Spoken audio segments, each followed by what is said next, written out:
Hey there folks, Say It to Your Ears on the Ghost Riders here. Let's look more into frontier pets. Roll the film.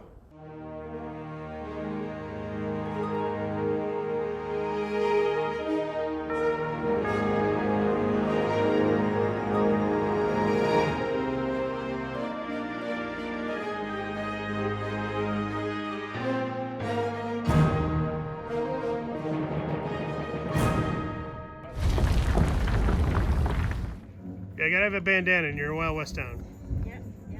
Yeah. Technically, you should also have a cowboy hat, but we're not gonna. I couldn't get a small enough one. That's okay. You look good. You look good. The bandana works. Good. Good. Give you some spurs. You'll be ready. You'll be ready. Want some spurs? I want spurs. Some years ago, I made a video on frontier pets. Due to its popularity and continued questions, I decided to follow it up. In that video, I mapped out the typical house pets and their purposes on the Western landscape. Even some unusual pet adoption choices our pioneers made. Dogs had been roaming around even before the Europeans arrived. Tribes used them for early warning systems and pulling things like a travois or, up north, a sled. Interesting note, the first formal sled dog race was held in 1850 and went from Manitoba to Minnesota. Oh, you betcha, yeah. Yeah. When the Europeans arrived with horses, then the dogs got more break time and helped out with hunting and companionship. The Europeans also brought cats with them, which were very useful in taking care of the rodent population. Hey! What are you doing out here? It's midnight, off the porch. Go on, shoo! Stop that racket! Ow! A large part of our food source was grain. Rodents like grain too, and can easily decimate the grain stores. Cats hunt rodents. Problem solved.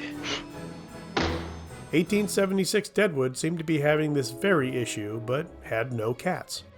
A smart citizen named Fatty Thompson went to Cheyenne and bought 80 cats at 25 cents each.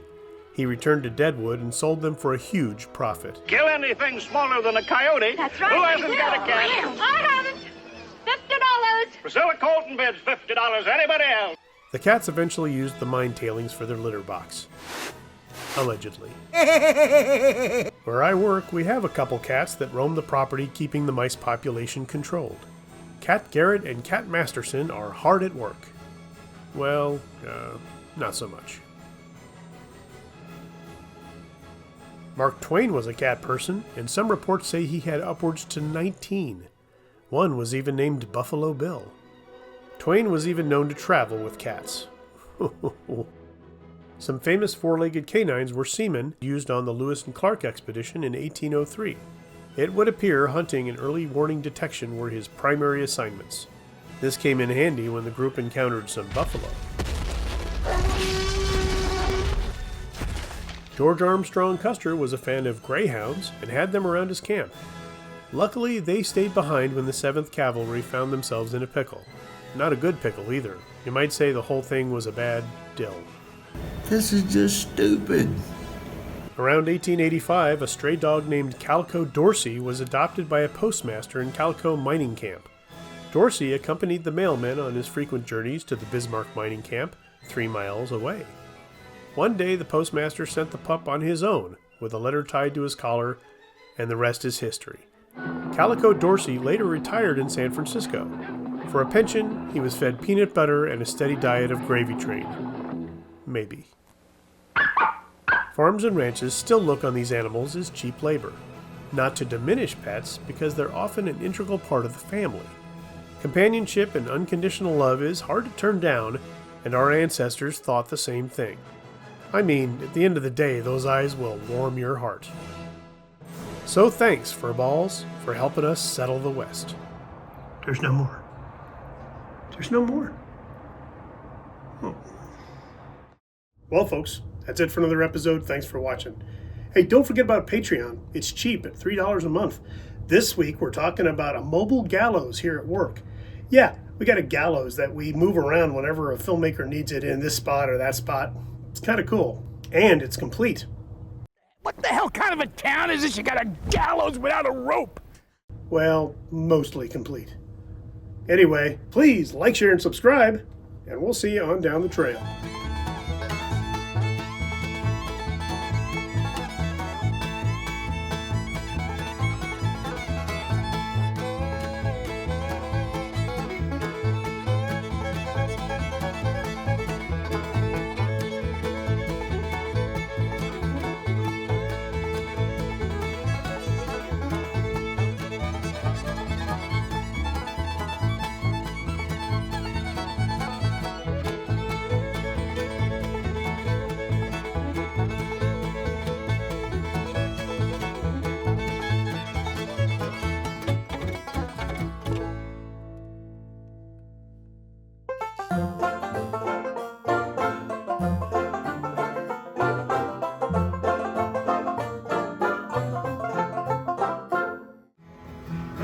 are cool and I'm a fool. Each star's a pool of water.